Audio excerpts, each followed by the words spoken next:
This is Louis Zumbaugh with Rush Hour Ag. Leave your message after the tone. Hey Louis, it's Elliott Henderson.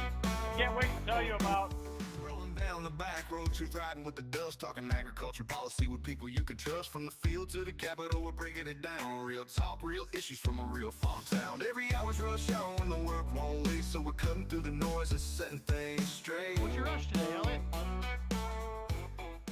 All right, Louie, back again. Yeah, In the saddle. another Rush Hour Ag. How you been? Pretty good, man. How you been? Not too bad. Yeah. We're about 10 episodes in, and I've learned a lot from a lot of different people, including yourself. One thing that didn't pan out for me, though, you hear a lot nowadays about insider trading with Congress and all that. Have you heard about all that? Yeah.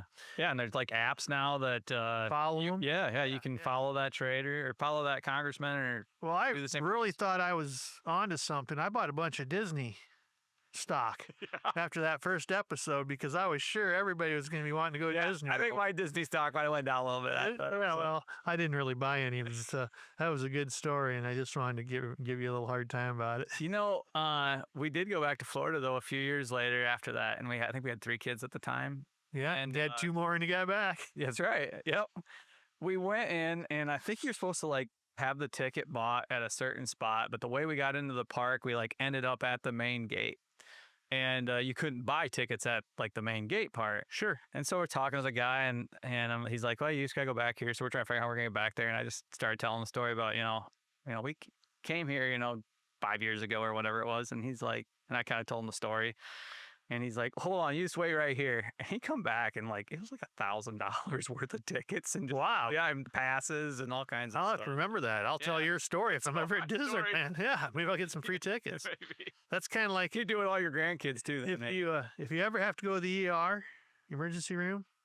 I've learned that they see people with heart issues immediately. So if you ever cut your finger off, tell them you got heart issues. So our daughter had TGA, transpossession of the great arteries, when she was born. Okay. And so within 20 minutes, she wasn't pinking up or whatever. She was staying blue. And they flew her to Iowa City. We gave birth in Waterloo. And I like to talk about how tough my wife is, So within like an hour of giving birth, she's jumped in a 1-ton pickup and rode all the way to Iowa City with me. Yeah. So we're in like 10 shows in. I think it's been going pretty good. We've been getting some pretty good feedback, good and bad. One thing I want to point out is that some of our shows aired after the legislature got out. Sure. And that's just how it's going to work. They're on a timeline and we're on a timeline. It's not always the same, but they're still interesting shows. One that's going to, or has come out was the one with Representative Norland Munson. His bill did pass. Not quite like he talked about, but he was happy about it. And that was a great indemnity fund. Yeah, it'll be interesting to watch that episode. I think it'll probably come out, I don't know, a week after the session ended or 2 weeks after the session ended. So they kind of need to see the perspective. Just want to point that out to viewers that we realize that some of the shows are not quite as they were when we did them. Yeah. But anyhow, It's a work in progress. this one here is just going to be you and I. We don't have a guest today, but we did get in a pretty good heated argument on phones. We were both driving somewhere the other day talking about mineral rights. Well, I think we got into this a little bit on the second Dan Zemba podcast, a little bit maybe. We did. We were talking about, what you thought, how they should be and how they should be tied to the land, or I think they should be more tied to the land here in Iowa. Yeah, and I know we were arguing pretty good, and we decided, we got to quit arguing so we can do it on air. Right. So, I hope you saved your energy. yeah, there you go. Let's talk about that because I think mineral rights is coming, whether it's, and not only mineral rights, but solar rights, wind rights, all those rights. Yeah. I see that as something that you can take off the land and have them be separate. I don't have a problem with that. And I think you told me I was screwing the landowner by doing that, or screwing the future landowner, I guess, or the future resident of Iowa, and that's where I think I've pondered it since you brought it up that day, because I think your response was, geez, you really think the price of land's high now? It's really going to be high if you tie the mineral rights to it. And I got thinking, yeah, you're absolutely right. And that will be a problem. But I also think that if you were to have some type of, I don't know, I like to think of an idea where you could do like an easement on that land where or even like these mineral rights, let's say, all right, let's say everybody might have mineral rights, but the first people that are going to be able to get a permit are the people that live here. So The permit to what? to harvest any mineral, right? So let's say that you got mineral rights, I got mineral rights, but you live in California and I live here. But it won't be on mineral rights on the same piece of property. No, but mine will get harvested first then if I live here. I think there should be a premium on if you live here and have the rights on your land, maybe you should be the first one to get a permit. Well, I think I look at it as, and I've owned a little land in Kansas, and I don't own the land in Kansas anymore. I did keep mineral rights for a number of years. And then Screwed that next guy, didn't you? No, I didn't. We compromised. We had a number of years that I kept them, and after that, if nothing happened, then they were going to revert back to him. Okay. If we would have gotten oil on that ground, or we still could, and so we actually found minerals, they would stay mine. Sure. And that was our compromise. But my struggle with that is that, all right, so you're removed from that farm, your family's removed from that land and that economy, that local economy there in Kansas. It'd be better for that local economy if those rights were there and the income was staying there. Well, the day it sold, somebody that lived there could have outbid me, and then it would have. But when the day it sold, I was the buyer, and it was mine. And mine, I look at it as it was mine to do as I wished. And more than that for me, though, is the solar and the wind things, especially on the land that I farmed that my father had owned before that. And I don't want that to have solar all over it. And so I actually want to keep the commercial solar rights. I'm not talking about the person that lives at the farmhouse and wants to put in a system for themselves. I'm talking about covering the whole farm with solar. And the way to do that is that if I keep the rights to them, I don't have to let anybody do it. And one thing's actually really for certain, that when they come around and ask if you want to put up a windmill or if you want to put up a solar farm or whatever it is, they wouldn't happen if people just say no. And it's easier to say no if you're tied to the land, much easier than if you're not tied to it. But if people would just say no, they're not going to build one or two windmills out by you or by me or wherever they're trying to go. They want to put in 30 or 40. Well, if the majority of if people would get together and just say no, it wouldn't happen. I guess, I like to talk about this concept of easements.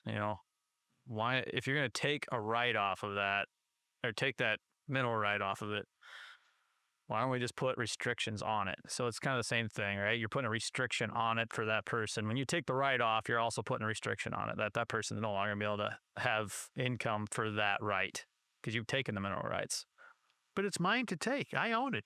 Okay, so what about putting restrictions on it then when you leave it, like an easement, for instance? So that if somebody's going to own that land, they need to have the restriction that they're gonna keep the rights on it, or the restriction might be that it'll never have windmills on it, or it'll never have solar on it. You're going to lower the value of that land and add more value to it to be an agricultural product. Well, I see what you're saying, and it could be done that way. But I just think that if you could sell those rights separately, that's cleaner, it's easier, and it's probably more long lasting. I know it'd be more long lasting because nothing gets you out of something more than an easement. Well, how can I get out of the easement? You hire enough lawyers, you can probably get out about anything. I can't get out of something that's sold separately. I've got real concerns for the future too, though, as AI and autonomy come online, and we don't live here. Let's say we live in California, but you got your device there, and there's an app on, and it does all the autonomous farming and makes all the decisions. It won't be you; it'll probably be your kids or grandkids someday do that. But at that point, isn't it just like a mineral right? Like you've got the rights to farm that land back in Iowa, just like you've got the rights. You're not there really. You don't really possess the land. You just possess a right to it to produce on it. Well, you possess it if you're paying the taxes on it and you bought it. It's your ground. So mineral rights, are there taxes on mineral rights? I don't know. I don't believe so. Right. So you've taken the value of that. But just because you have the mineral rights don't mean you have minerals. I get that. It's just like the property I have in Kansas. It was in a new area of oil development at the time when I bought it. It's been quite a few years ago that I bought it. And there was a couple new wells within a quarter mile of my property. One was a good well, and one was a not good well. One didn't produce anything. The other one was a pretty good well. So just because you own property there doesn't mean you have, in this case, oil. Yeah. Just because I own property doesn't mean that they're going to put a solar farm on me. It doesn't mean that I'm going to get a windmill. It doesn't mean I'm not. Just because you have that right. I just see it as a way that when you own something, we talk about it with anything. When you own it, it's yours, and you have the right to do what you want with it. Unless somebody else has sold some right off of it. Well, that's your right to do that, and you don't. You have a right if somebody before you sign it.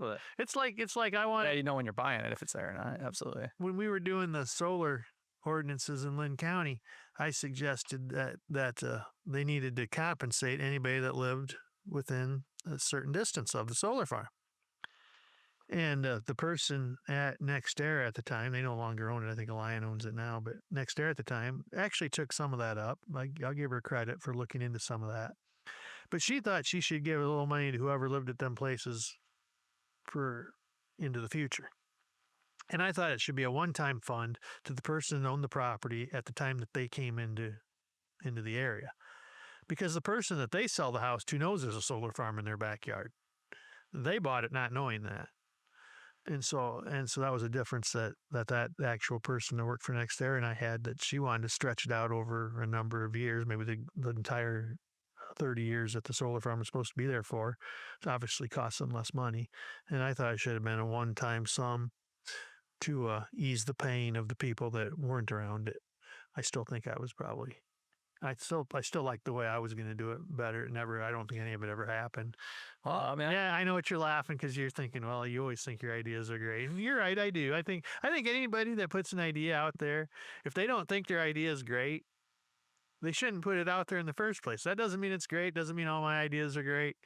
But you should at least think they're great at the forefront. Or why are you putting it out, Yeah, I'm with you. I guess every idea I got, I think is good. Yeah, I want them to be better. That's why I like sharing them with people, because I want them to come back to me better. Sure, that makes sense. But I mean, I'll give you that. I'm sure that selling the mineral rights off, it's good for the individual, but I think it's bad for Iowa. I think it's bad for local economies. I think, I've been to West Texas before, and some rights are gone. All that money is just getting spent in Dallas.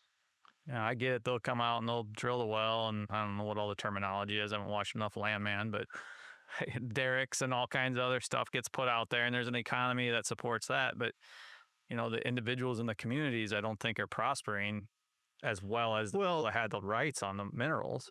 Many times the people that have the rights, that own the ranch, have some of the mineral rights left. I know a family in Wyoming that, I want to say he has 50,000 acres. He's a rancher. He doesn't have any mineral rights, but he bought it that way. He knew that when he bought it. So I guess I don't have a problem with it as long as people know what they're buying when they get it. Trying to think how you told that story that time about talking about how he wasn't making no money ranching or something. Oh, that was a restaurant down near Buffalo Gap, Texas. He didn't pour oil. And it's a world-renowned restaurant, Perini's, I think is the name of it. And I just happened to run into the owner by accident there. It was during the day my wife and I were there going to have this world-renowned steak. And I asked him how he got in the restaurant business. He said, well, he always wanted to be in the cattle business, but he couldn't make any money. So he was asking some of his rancher friends how come they can make money and he couldn't. And the rancher friend said, well, how many oil wells do you own? Well, I don't own any. Well, that's why you're not making any money ranching. Well, it's like you said that story, and I was thinking about that. I was like, man, that's going to be the same story in Iowa if we sell off all these mineral rights. Well, you making no money farming. You sold off all your mineral rights. Well, that's going to be a sad day if you can't make any money farming off the top of the ground.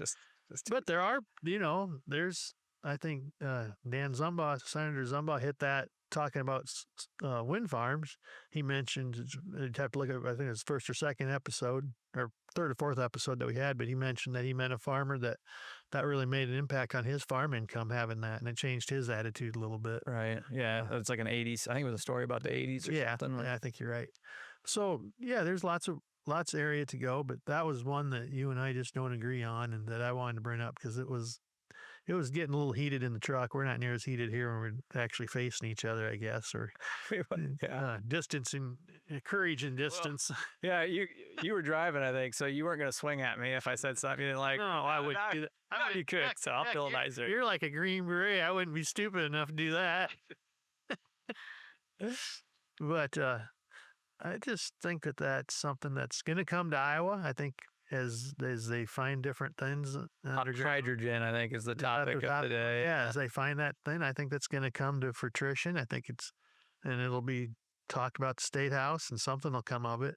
But I think if you want to see land never change hands and become way more expensive, you keep it all tied together where you have to have both. Yeah. Because if you know you have hydrogen on your ground and it's worth a lot of money, you will never sell that farm. Because even if you're not farming anymore, and your family won't sell that farm if they're tied to those rights. But if they could sell the farm and not be tied to their rights and still have the rights, that would be more enticing. Would they ever have a way where it's like, if you want to exercise your rights, you have to live here? Everybody can have these rights. I doubt it. You gotta live here to exercise. I think there's laws about interstate trade and interstate things. I would guess that falls underneath that. I know at one time there was a county in Iowa that wanted to not have. I never stop at Starbucks. I don't drink coffee, but I would never drink an $8 coffee. But do they serve in styrofoam cups or is it plastic? It must be styrofoam. Anyhow, this county was going to try to ban that, and yeah, you can't do that. Starbucks is not going to have one cup for Johnson County and a different cup for Iowa County or whatever. But then you had a state. That county could have seen that as a way, though, to I want to say legislate a little bit to support the local coffee shop, right? Like to give the local coffee shop. I will just say that county is good at creating a lot of state laws and not knowing on your own, because you can't do that. But that's just how it works. You gotta have somebody try and do that stuff. Because it discriminated against Starbucks. So that's the case you're making. It discriminates against state commerce. But California so far has gotten away with it with their, I don't know which prop it is, but it has to do with the size of hog pen. Sure. That that's what we discriminate all the time, right? I mean, I had a viewer. Let's talk about this one. I just mentioned it before we started, but I had a viewer call me, and we were talking about property taxes, property rights. Okay. And he brought up a point about income tax discriminates, right? Because, the more income you earn, the higher the bracket is you're going to go up into. So the higher your tax rate's going to be. He's not a landowner. He doesn't farm, but he's tuning in and he's listening and learning. But he's like, Elliott, what if they were to do something like that on property, where the more land you own, the higher your bracket is for your property taxes? Be a crazy concept.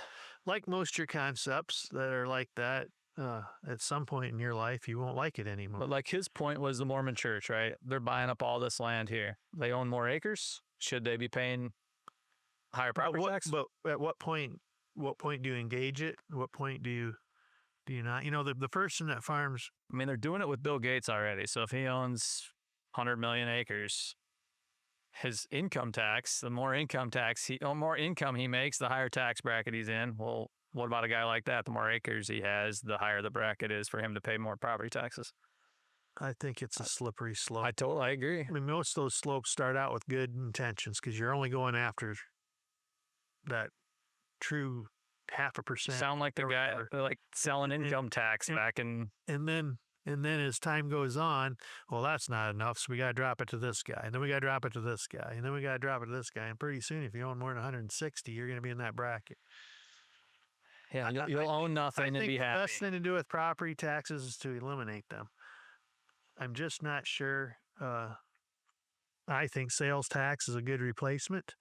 But then you have to look at, okay, what things are you going to exempt? What things aren't you going to exempt? Yeah, I guess I'm okay with leaving property taxes on, but I would want to see more exemptions, like the homestead exemption. Like, you're going to live here, you're going to farm this land, you're going to get some type of exemption. If you just own land for the sake of owning land, you're not farming it. Why are you paying farm property tax rates? Why isn't that an investment property tax rate? It's a asset you've invested in to have a return that's cash. You're not living on it. You're not spending your money that you've earned from the efforts on that land in the local community. I do believe that, the property taxes for ag land are lower than commercial because you're still there. You traditionally have stayed on that land when you farm that land. So the earnings you make stay in a close proximity to the land that you're living on and paying property taxes on. Commercial property, those are typically investment type portfolios that own strip malls and warehouses. The taxes are higher on that because that money it leaves. It doesn't stay in the communities. Sure. I'm not sure how that would all get transpired. And then to make that law, we talk about this in different things. To make a law like stepped up basis, we've talked about that a couple different times, and I don't want to hit too much on that one right now. We got to do a whole podcast on Sure. that. But what does, our idea was that was going to be for older farmers to get a younger generation in. But to get it passed into law, you might have to include a whole lot of other things with it. Sure. And that's just how it works. And I don't see how you're going to do. I see eliminating it being a. How about you eliminate egg taxes and you just make everything commercial property tax, but you get an exemption if you live there. And that's, it's great for you and I because we're farmers, but you're never going to get that passed. Probably not. I mean, there's just. But I don't know. Maybe not. Maybe not because, the voters are the ones that are going to decide that.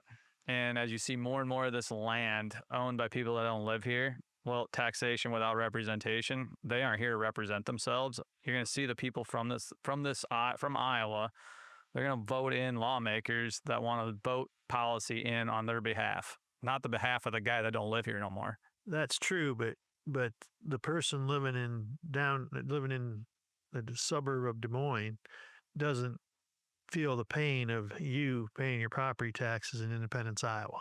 He doesn't, they may be 2 or 3 generations removed from the farm. They don't see that as being a detriment to farming, a detriment to bringing the next generation in. I just think the whole process is. I'm trying to follow you where you're at. So you're trying to make it look like you're going to get this passed, and the majority of Iowans are going to be for it because it benefits Iowa. So, for instance, in Buchanan County, 27,000 acres are now owned by people that don't even live. The tax bill goes to somebody that doesn't live in Iowa. Okay. So you got 27,000 acres now in that one county. Boy, one of the people in my county that are still paying to keep the school open want those property taxes to go up and share more of a burden rather than the money that's being made on that land. Because we're talking. It's not generated by the. It's not. That law wouldn't come from Buchanan County. No, it'd have to come from the state. It'd have to come from the state. Yeah. And I don't know that there's enough people in the state that would see it your way. So the dude in Des Moines, Iowa, who doesn't farm, who doesn't own ag land, gets told tomorrow, hey, if we pass this law, your taxes will go down because somebody from out of state's taxes went up. You don't think he'd be in favor of that? Depends what line of work he's in. It just does. I think the basis of this is that, to me, if you eliminate it, you'd have to figure out a new way to fund schools. You'd have to figure out a new way to fund all those things. I'm not the one saying eliminating taxes. No, I am. Yeah, you can eliminate it. It's a much better process. Much better process because that's just the fairest way to do it is to eliminate it. So you eliminate. How are you gonna pay for these schools? Sales tax? Well, to me, I would have sales tax pay for everything. Yeah, sure. So let's go 20 years down the road when everything's AI and autonomy and, the children that are removed from the farm don't live in the state of Iowa, but the land's still here. And now they're paying no property taxes. Their kids don't go to school here. The money that they make off that farm gets deposited in their account in California or Arizona. Where's the sales tax going to get spent? Who's spending money? In your AI world, we all live in California. Yeah, California, Florida. I wouldn't move to California I wouldn't want to. The fact is that people are leaving the state. They're going to continue to leave the state, especially if they could inherit the farm and operate the farm and not live here. I think that really takes off like wildfire then. So back to your property tax or your sales tax thing. Who's going to be spending money in these communities? Well, that's the one thing that was pointed out to me one day when I was talking to someone else that I believe they brought up South Dakota, which has tremendous amount of tourism and people coming to South Dakota from all directions. Yeah, Black Hills, Mount Rushmore, Sturgis. There you go. Yep. whatever you're going to. And we are lacking that. Although if they're coming from the east, they're going to drive through Iowa to get there. But yeah, I didn't say I had it all pieced together in my mind how I was going to fix it. I just think that eliminating it's a good step. And I'm not. Lots of times, they do things at the state house that they eliminate things for seniors, and that seems fine on the outside. And I'm soon to be a senior.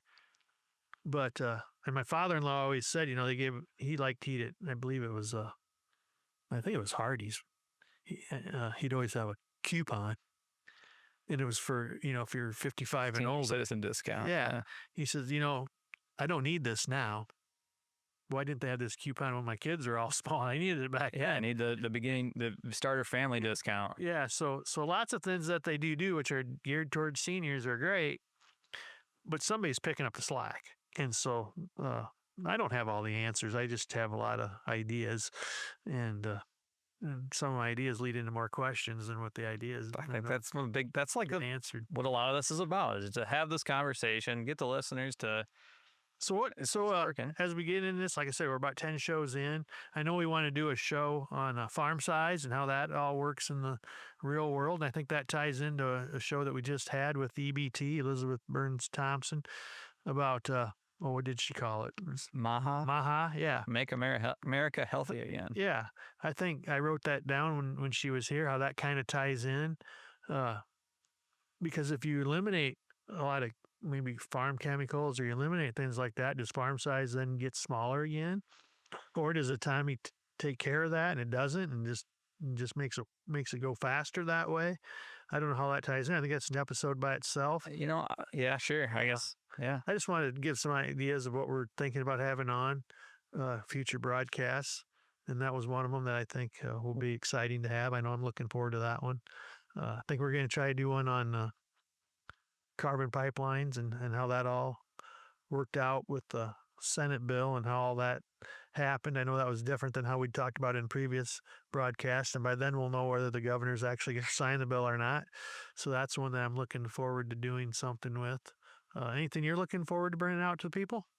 Yeah, I just think, we're going to see a ton of change in the next 20 years in agriculture. My grandfather, I always remember him saying, "Oh, you'll never see as much change as I saw in my lifetime." Short of, chemicals and chemistry, really haven't seen much change there. But I really do think that in the next 20 years, the kind of ag that you and I both grew up with, I don't think will be recognizable in 20 years. Well, I'd like to say I hope you're wrong. I hope I'm wrong, too. I'm not sure that you are, but yeah, I don't know. I think we got a wide array, and I encourage our audience, if you have ideas of what you want to see in the podcast that has to do with policy. I know another one that I have increasingly got more people that wants to do a podcast on cooperatives. Yeah. And we know there's a large cooperative in Iowa that's had some issues. That's the one that they're wanting us to try to do a podcast on. So yeah, there's probably some really good people to have on the show, but I understand it's a topic that people want to tread lightly on. But it'd be good to hopefully we can get some listeners to have some good suggestions, and get somebody on that's good that can share a lot of insight on it. Yeah, I think that'd be a great topic, because I do believe that co-ops were needed when they started. I still think there's some great co-ops out there. I do business with Lynn Co-op in Lynn County. I think they're a great co-op. They're a smaller co-op yet. But I do think at a certain size, they're probably no longer really fulfilling the mission that they were. That's my belief. But I'd like, get an expert in here to talk about it. So I'm looking forward to doing some more and doing the next 10 or 15 after these that we got under our belt. And it's been a pleasure so far hosting with you, Elliott. And just wanted to have one to kind of let people know what was going on. So. It can be like a thing where you could have some anxiety about showing up here and getting in front of a microphone and TV, but I just never have any anxiety about it. I just really enjoy it. I think we're doing something really fun, and I look forward to continuing to do this for a while. Yeah, well, we talked about, back to the EBT episode, she talked about ink pens and the spraying and the clicker, and I guess they take my clicker pen away from me. Yeah, so clickers for Louie anymore. I didn't have a problem with the Sprint or the clicker on my pen. I don't get to have that, so I'm not sitting there clicking all the time. But anyhow, it's been a pleasure doing these with you. I hope the listeners enjoy it, and I hope you rush right back to see the next episode. Thank you. Thank you.